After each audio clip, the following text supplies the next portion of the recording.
President Trump says he's warned Prime Minister Benjamin Netanyahu not to attack Iran's nuclear facilities.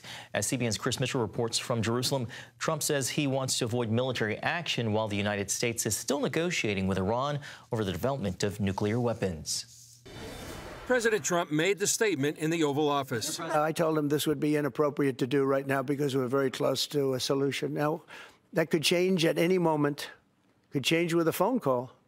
But right now, I think they want to make a deal, and if we can make a deal, save a lot of lives. The Israelis fear a bad deal that could let Iran keep building nuclear weapons and want a permanent solution, which means destroying Iran's nuclear facilities.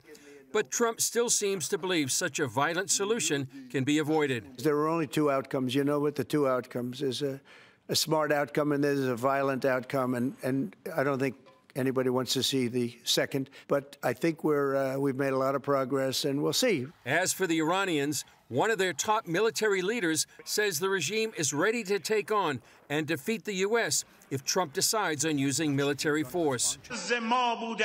We have been accumulating power for years to defeat the world's biggest power. We have always assumed that we will ultimately engage in a battle with a superpower, and we must defeat it. Here in Israel, in an historic decision, the Knesset voted Wednesday to strengthen the Jewish presence in Judea and Samaria by building 22 new communities. Israel's defense minister, Israel Katz, said the decision anchors our historical right to the land of Israel. And at the Jerusalem prayer breakfast today, Ambassador Mike Huckabee told people from 40 nations about the biblical connection to the land of Israel. Why is there an Israel? Well, because God promised it, and God keeps his promises. And he's patient in keeping them, but he also gives us warning, and he tells us not to forsake his word or his will.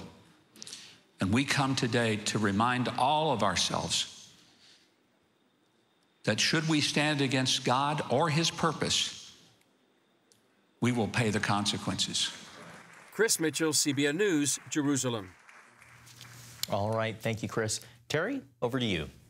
Thank you, John. Well, lots of serious and significant things in the world today, and CBN News is always there, keeping us all updated on what's happening.